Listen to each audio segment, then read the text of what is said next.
Sir, आपण परिसराला आलात, कसं काय परिसर आहे जनतेचा? घनसांगवी मतदारसंघात महाराष्ट्रातील तमाम वंचित, बहुजन, ओबीसी, अल्पसंख्याक समाजाचं लक्ष आहे आणि या मतदारसंघामध्ये महाराष्ट्रातील सर्व वंचित, ओबीसी या घटकाचा आवाज बनण्यासाठी आम्ही पक्ष, विचार सगळे बाजूला ठेवून ओबीसी आरक्षण बचावासाठी काम करणारे आमच्या ताई कावेरीताई खटके यांच्या प्रचारासाठी जालना जिल्ह्यातील सर्व ओबीसी समाज, भटके विमुक्त आणि अल्पसंख्याक समाजाचे मंडळी एकत्र येऊन कावेरीताई बळीराम खटके यांना निवडून आणण्यापर्यंत आम्ही आता घरी झोपणार नाहीत. वातावरण एकदम चांगलं आहे आणि ज्यांनी कोणी ओबीसी आरक्षणाला स्वतः डफडे वाजून विरोध केला त्या डफडेवाल्यांचे डफडे फोडल्याशिवाय आता आम्ही शांत बसणार. तुमच्यासमोर मोठं आव्हान आहे,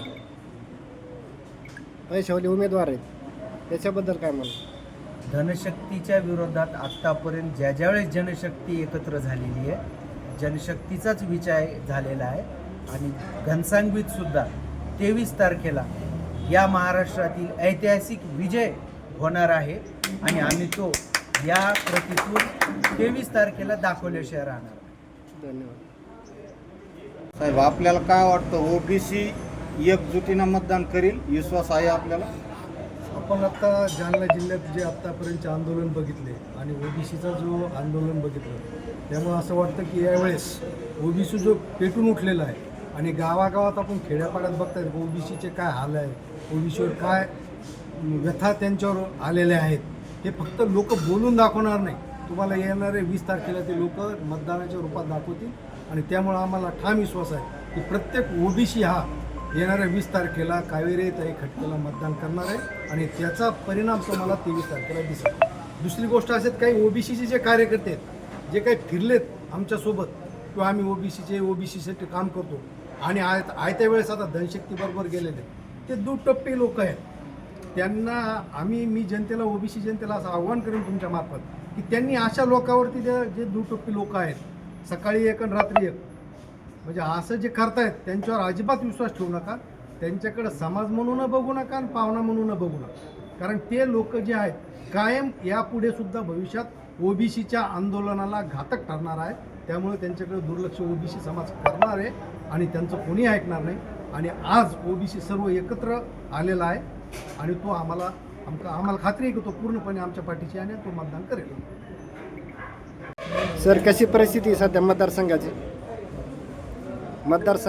परिस्थिती? मतदारसंघामध्ये आपला जो घनसांगी मतदारसंघ आहे, या मतदारसंघामध्ये सौ कावेरीताई बळीरामकाका खटके यांचा खूप प्रचंड यांना प्रतिसाद आहे आणि जेवढा बहुजन समाज आहे, ओबीसी समाज आहे, SC ST सर्व समाज या आपल्या कावेरीताईच्या पाठीमागे आहे आणि 100% कावेरीताई सिलेंडर या चिन्हावर निवडून येतील.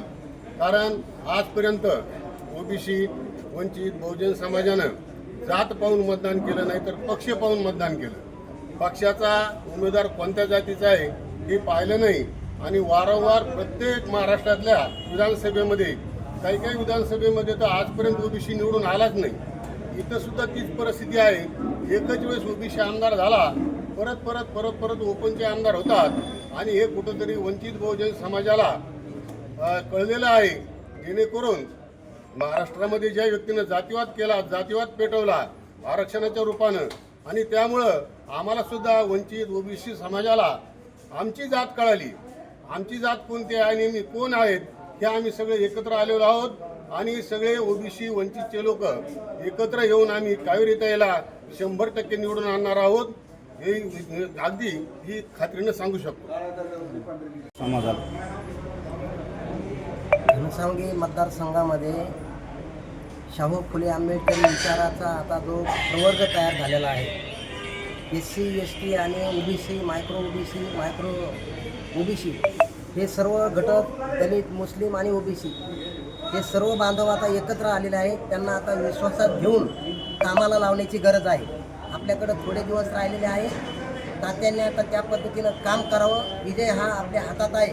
आता एवढे मोठी बुद्धिजीवी वर्ग आपल्याकडे सतसंग मुंडे सरांचे सारखे बुद्धिजीवी वर्ग आपल्यासोबत आता काम करू लागलेला आहे. अगदी तुम्हाला मी प्रामाणिकपणे सांगतो, घनसावंगी तालुक्यातला शाखेचा सर्व सदस्यापासून तर जिल्हा बॉडी, तालुका बॉडी सगळे पदाधिकारी कामाला लागलेले आहेत आणि येणाऱ्या काळामध्ये वंचित बहुजन आघाडीला हे रिझल्ट मिळणार आहे.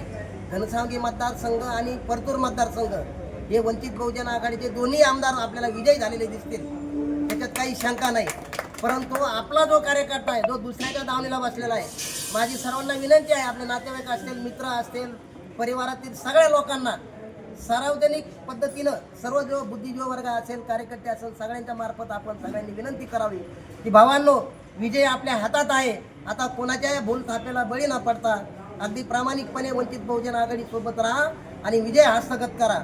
येणारी जिल्हा परिषद आपल्या ताब्यात असेल आणि सरकारमध्ये बुद्धिजीवी वर्ग बाळासाहेब आंबेडकरांच्या नेतृत्वाखाली हा जो आरक्षणाचा मुद्दा आहे, जो उपवर्गीकरण केलेलं आहे, SC ST आणि OBCचं आरक्षण संपलेलं आहे. फक्त आता बाळासाहेबच असे व्यक्ती आहेत की SC ST आणि OBCना आरक्षण देऊ इच्छितात. म्हणून सर्व जनतेला आव्हान आहे, घनसावंगी तालुक्यातच नाही तर अख्ख्या महाराष्ट्रातल्या बहुजन समाजाने वंचित बहुजन आघाडीला ताकद देण्याचा प्रयत्न करावा, जेणेकरून आपलं अस्तित्व कायम असेल.